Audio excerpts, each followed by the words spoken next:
Hi, I'm Jennifer from godgivenglyphs.com. Glyphs are our fingerprints, and through the lens of chirology, they reveal a lot about our orientations, our skills, and our talents, thus the play on the concept of God-given gifts.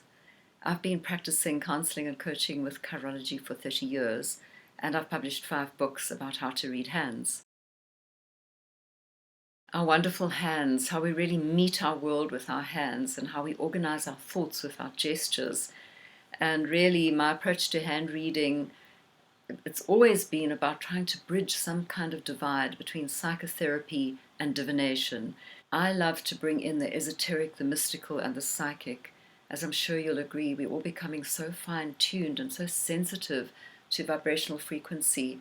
As I always emphasize, though, it's really within the context of this 5-role model that is intrinsic to the 5-element system of how to read hands that we can deliver our best possible, most ethical and most cutting-edge type of readings. 2020 has been such a torrid year for us all, and it's brought increased reliance on technology for connection, and it's certainly opened new possibilities from the perspective of how to read hands online. I've been working with photographs of people's hands, and it's quite beautiful actually how clearly one can see certainly into the dermatoglyphics and into the lines and the shapes of the hands and so on, and offer a very successful reading, very deep and intimate and meaningful reading through technology. And who would have even thought that a few years ago? Certainly not me. I always thought that touch was such an absolutely integral part of the work that we do, and it is. But for the meanwhile, with COVID and all the restrictions we face, we have to try and find other resources, and thankfully, because of our sense of connection through technology, it is certainly possible for you, as it is for me, to learn to and to practice how to read hands via technology. An exciting development for me at this end of 2020 is that an interested and generous benefactor, you know who you are, has very kindly had one of my books named Signs and Symbols on the Mounts translated into Dutch, and it is now available on Amazon in the Dutch version for you or anyone else you might know who might be interested in the Dutch version. A quick mention that this book is very unique. I've delved here into the more gypsy type feelings, the more traditional old Indian markers like squares and crosses and triangles and pentagrams, so you might want to have a little peep at that.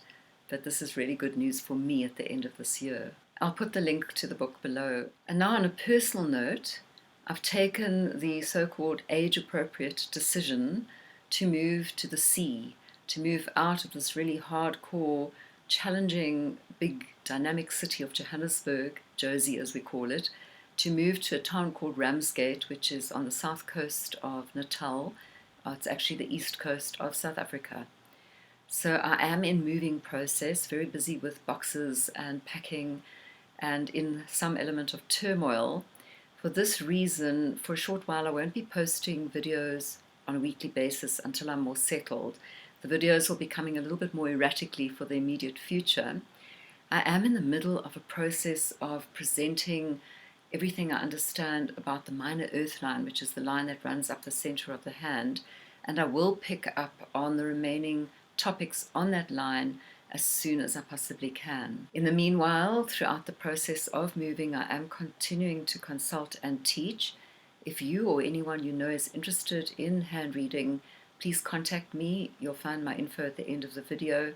I do teach a really excellent online course that will help you to become fully proficient as a professional hand reader. The lending of our presence as we hold or attune to another person's hands is such an act of generosity, and yet so often people who are deeply interested in the study of hand reading have resistance, they have anxiety, they have a sense of that for whatever reason they're not proficient enough, they're not educated enough perhaps to do this work. And this is where I'm really here to support you. I'm here to encourage you to step into this profoundly healing work. Perhaps now more than ever, it's needed for us to take another's hands kindly in our own and to work through the medium of the hands, through that point of departure, into the psyche of the person. And it's a very accelerated point of departure too. Sometimes I think about a session with my clients as being kind of like 5 psychotherapy sessions rolled up in one, because we get directly to the issue at hand very quickly. Thanks to you for watching and listening to my presentations here at YouTube. I'm really grateful for your comments and for your participation. I'm still very passionate about hands after all these years, and I'm hoping that 2021 will bring more of us together on this forum so that I can help you to deepen into your study of hand reading. Today is the 21st of December. It's the solstice. It's a time traditionally of endings and beginnings. It's a time to tap into and harness the power of the seasonal transition. And as I personally tap into the power of the solstice as I transition in towards my new life, I hope for you too that 2021 will bring you ever deepening immersion in the alchemical and healing world, the realm of studying and reading other people's hands, both for yourself in terms of income earning potential and of course to be in service to your fellow man and to assist them in this wonderfully powerful way of hosting them or lending your presence to them as you read their hands. Have a wonderful Christmas time, Christmas season, and a wonder-filled and healthy 2021. See you soon again. Bye for now.